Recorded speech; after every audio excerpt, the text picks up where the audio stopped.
All right, everyone, strap in. What you're about to see is a tense situation unfolding in real time, with officers navigating a highly charged environment. There's confusion, there's confrontation, and yes, there's heat on every side. From protesters shouting, movement at the perimeter, and officers trying to maintain control without escalating things further, this footage captures raw decision-making under pressure. Watch closely. You'll see the challenges of de-escalation, negotiation, and just staying safe when tensions hit a boiling point. Stay with me, because the twists are coming fast. You can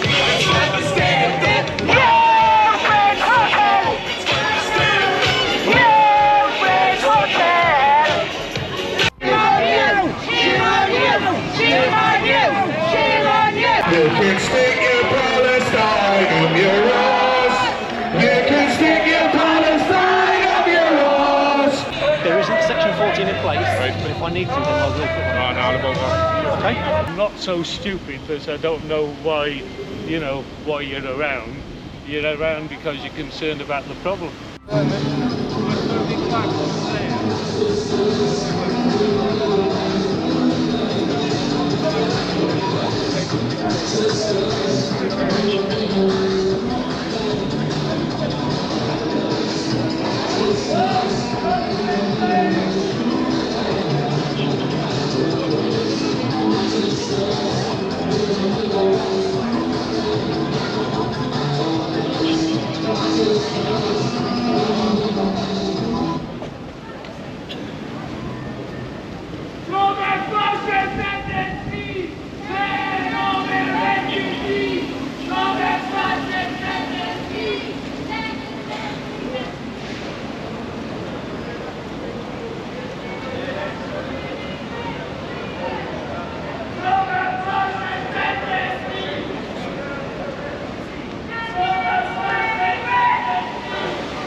Right here, notice the initial crowd interaction.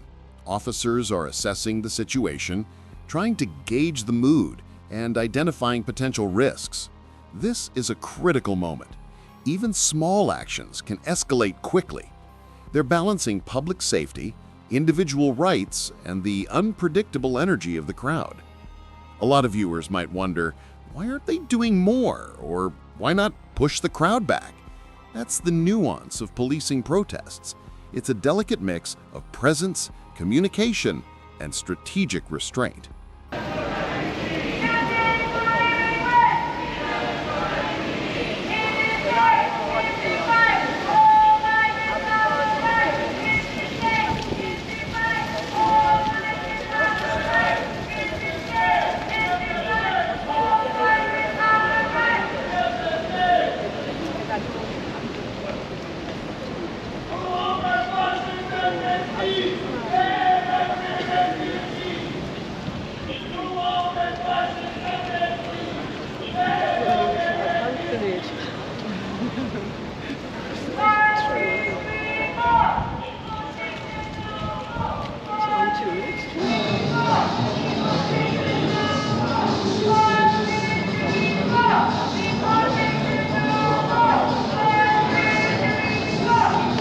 Right, everybody, thank you. Appreciate it, everybody. Thank you so much. Right, let's go, buddy. You can stick your Palestine up your ass. You can stick your Palestine up your ass. You can stick your Palestine. Stick your Palestine. Stick your Palestine up your ass. You can stick your Palestine up your ass. You can stick your Palestine up your ass. You can stick your Palestine. Stick your Palestine. Stick your Palestine on your ass. Only traitors have been beat. Only traitors have been beat. Only traitors have been beat. Only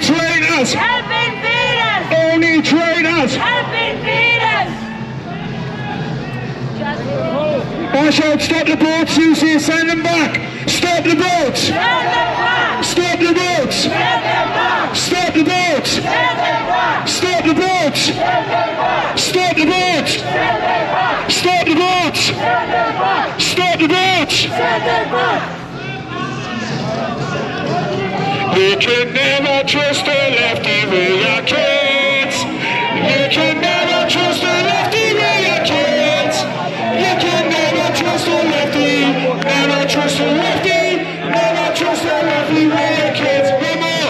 You can never trust a lefty with your kids. You can never trust a lefty with your kids. You can never trust a lefty. Never trust a lefty. Never trust a lefty with your kids.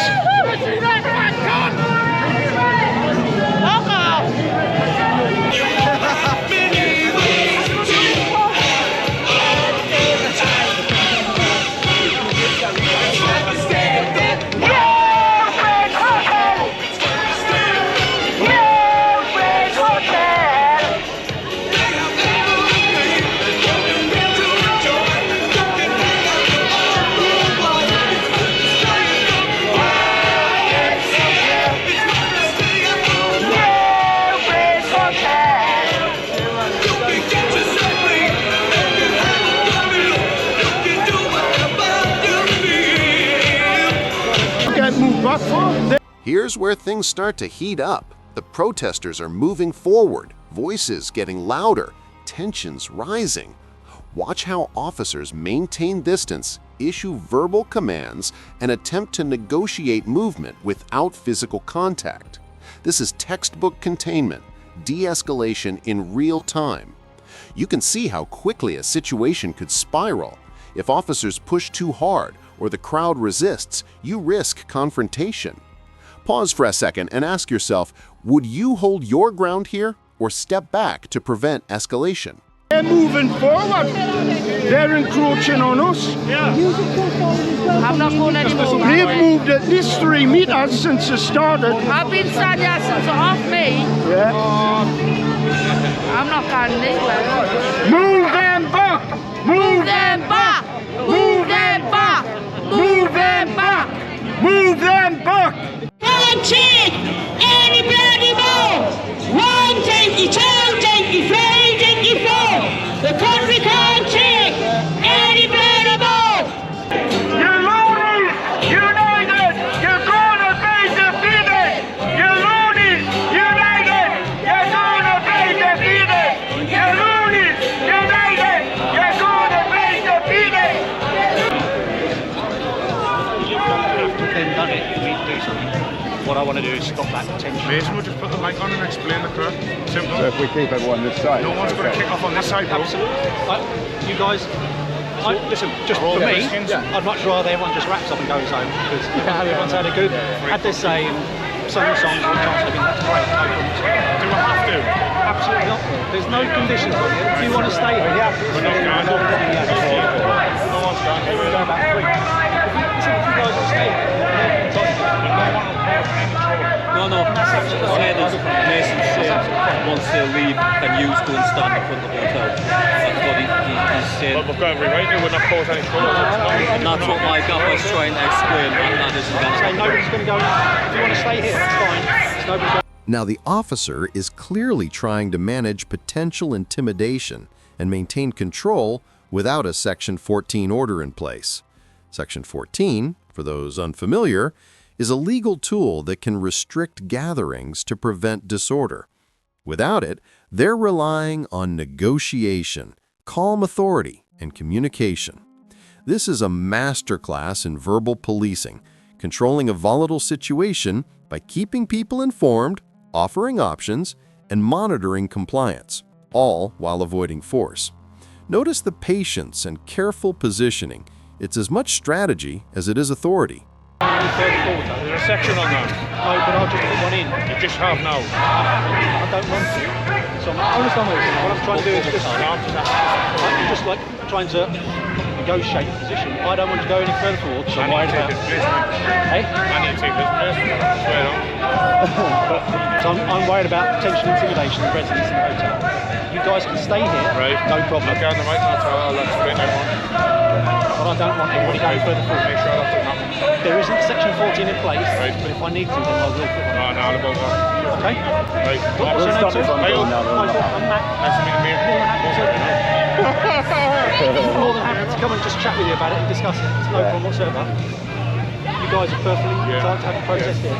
No problem. Right, thank you very much. Okay. Man. Yeah, man. Thank you very much. Yeah.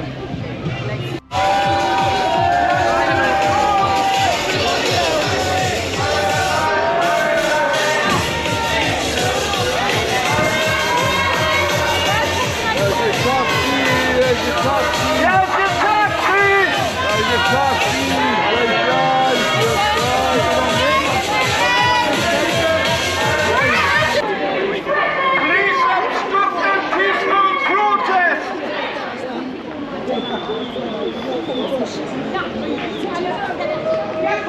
Police obstructed peaceful protest! Police obstructed peaceful protest!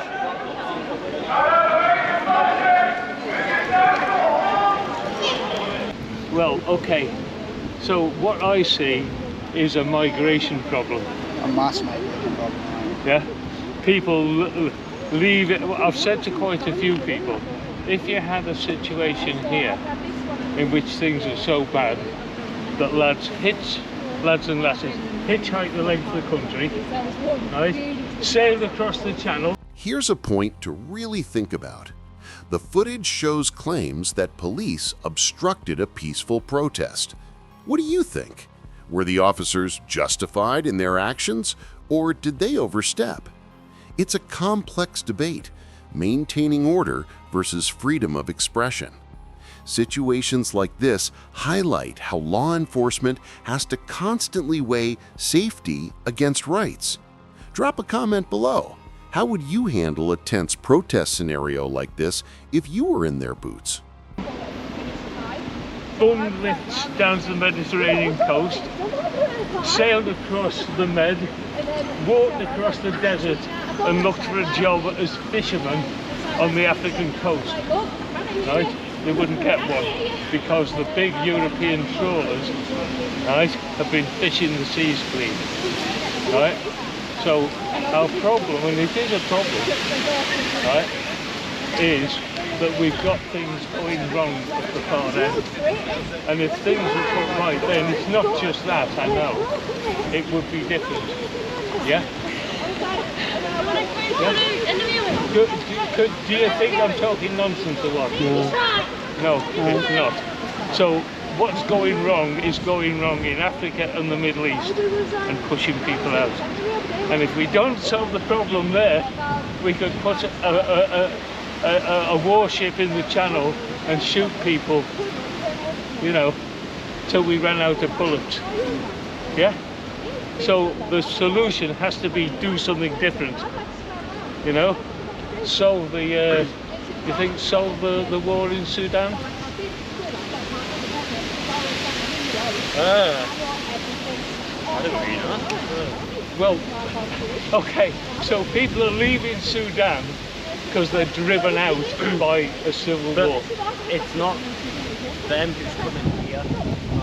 Oh, there are Sudanese coming, honestly, I'm not lying. Many. Sorry? There are, but not as many. And most Oh, of them, I agree, yeah, you've got most it of them right. are the ones that are coming over with support to get here and be legal here. Some of them are coming over legally, yeah, but most of them are getting the support to come here legally. Whereas ones in here, they're jumping on boats and all that. Oh, I don't know what exactly people in this particular place are doing. I'm only talking general. I mean, I've kept away from you. Zooming out, the discussion now shifts to broader implications, migration issues, international conflicts, and why these situations often appear on our streets. It may seem unrelated, but understanding context matters. Social tensions often have root causes far away. Officers on the ground deal with the immediate reality, not the geopolitics. Their job is keeping people safe while navigating unpredictable human behavior. This footage gives a stark reminder. Law enforcement decisions rarely happen in a vacuum, and crowd dynamics are shaped by larger societal pressures. Newcastle on a Saturday, I just happened to be here for another reason, and I'm not so stupid that I don't know why, why you're around. You're around because you're concerned about the problem. Yeah? To be honest though, there's always going to be wars, but if all wars stopped, then there wouldn't be this problem. That's the issue. If all wars stop, there'll be someone out there to stop. Well, I think that's a very, very good point. Yeah.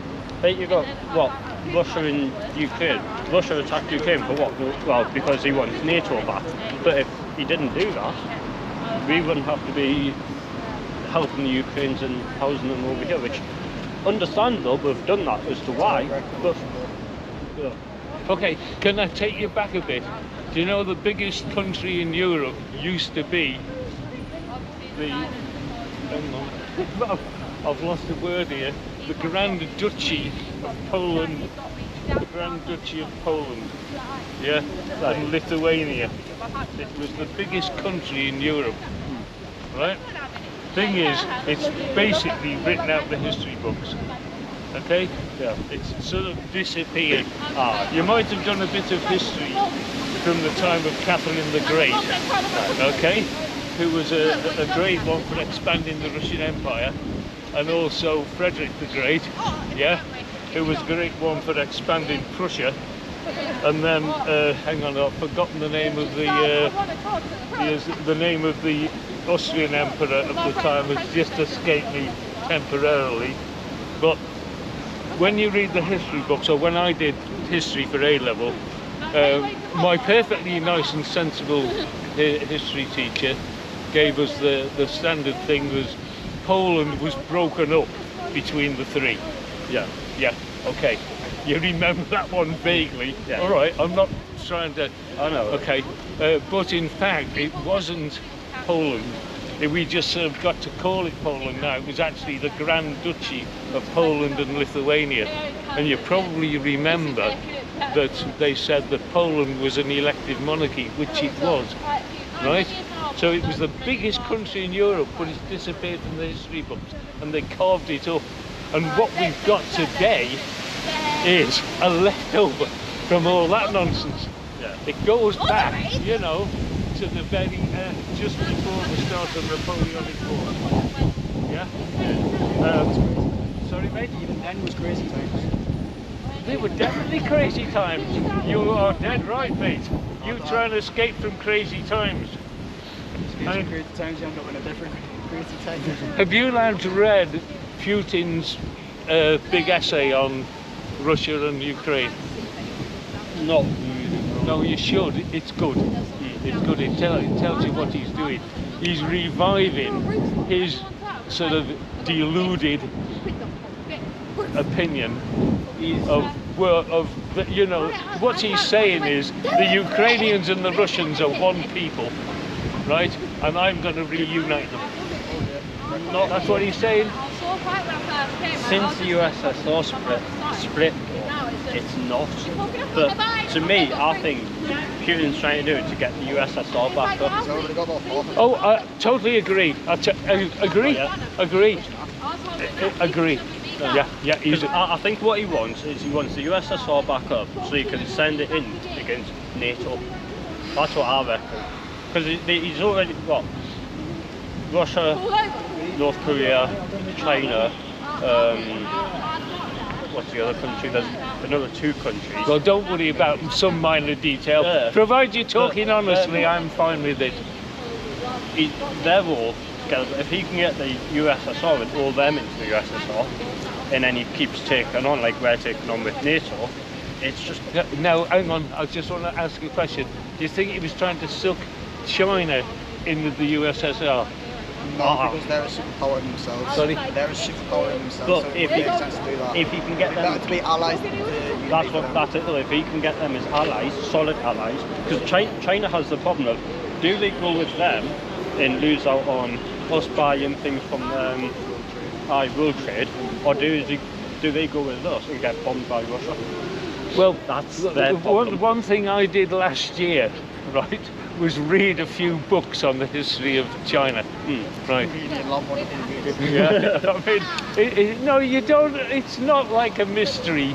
It's well known. Yeah. You know, I mean, you don't have to read masses and nasties. Just to like set yourself and find a few books, and any of the reputable things will let you know. So that whatever is happening in China now, which you think is horrible, is now to what was happening before. Okay? So, you know, the Chinese emperors were never like a humane lot. You know, they're all, well, you're an emperor, so... Yeah. When your life's at risk, you're not going to be nice, though, are you? If you're the Chinese emperor, your life is always at risk. Exactly, so you're going to have to always be nasty, aren't you? You can't be nice. So if you're Putin, your life is permanently at risk. Yeah? I think the US helped put him in power, though. When the USSR dissolved, they could have easily stepped in and tried to put someone a bit smarter in leadership, but they went for someone that was high up ranked in the KGB. They just allowed that to happen. He wasn't in when the US split up. He wasn't. In the KGB? He was a junior person. I swear he was a high ranking. He was younger. Not when. No. It's really important not to believe sort of to latch onto an idea which you then somebody throws in your face and tries to. You know what? And Aaron Bevan, right? When he got like up the system, you know, he emerges from Wales and he starts mixing with the big boys, and he said, they led me to the limits of my knowledge and rubbed my face upon its wall, my nose upon its wall. Yeah. Right? So, I mean, getting well informed for yourself, right? Understanding the issues is important because it stops you drawing a wrong conclusion. You know, which I would say having a gun bolt and machine gunning people in the channel is a bad idea. Because apart from anything else, it's very difficult to do, and most likely your boat will sink, you know, because this stuff happens. I mean, you know, we've got to have a sensible solution, and I don't think ordinary people, in fact, I don't even think a fella like Trump, for all I don't like him very much, I don't think he's a particularly hateful person. He just does some like really stupid stuff. Like wreck the world economy. They all do that though, don't they? Because they're in power. I've always said Trump's a bit of a fucking idiot. Like he has very, very few smart ideas. He's got very few. There's a couple out there that I could agree with, but then 90% of it they say nah, definitely not. But you mean he should stop stirring up trouble in Central America and driving people into the USA, sorry. There's a lot of things he should stop doing. Yeah. Okay. But no, like, there's a few things he does that I couldn't really stand by. But other than that, it's the problem is as soon as they get that power, they do get power tripped. Yeah. So therefore, you're a sensible guy, and you'd never try and become an emperor or a president. I wouldn't say sensible, but I wouldn't also try. No, I wouldn't do that. Okay. So, see, I've been watching what goes on. I mean, I'm just an old bloke and reads books and digs his allotment, and I'm the chairman of the Allotment Society, right? And one of my main concerns at the moment is to make sure that the builders don't get their eyes on our allotments and decide they'd like a housing estate, because that's bad for the people where we live. Bad for you if you've got an allotment, and also you're building over too much of the wrong stuff, even though we need more housing. Yeah. So I mean, I've been like really keen to talk to people, you know, and say, well, you know, why are we thinking what we're thinking? What are we trying to do? It's really nice to talk to you guys. Listen, I've been up reading out the names of Gazan children. I was reading 4-year-olds for 10 minutes. I mean, and I've listened to it for an hour, so I'm going to go and have a coffee. Glad to meet you. My name's Tony. Cheers. I like the green hands. And you, you can tell me I don't mind being filmed. I spy Audit on YouTube. You put stuff on YouTube, right? Okay, right. Well, my first name's Tony.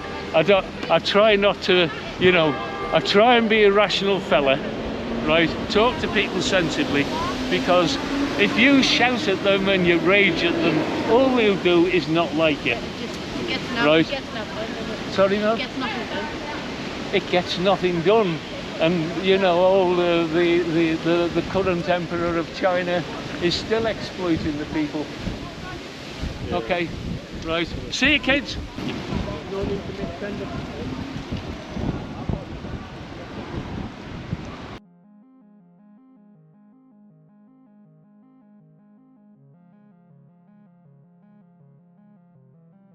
In wrapping up, this footage showcases high-stakes decision-making in real time. Officers balance negotiation, public safety, and legal limitations without letting tensions spiral into violence. We've seen critical moments of restraint, communication, and strategic positioning that prevented escalation. The takeaway? Policing is as much about understanding human behavior and context as it is about enforcing laws. If you found this breakdown as intense as we did, hit that like button, share your thoughts in the comments, and don't forget to subscribe for more real-life body cam breakdowns.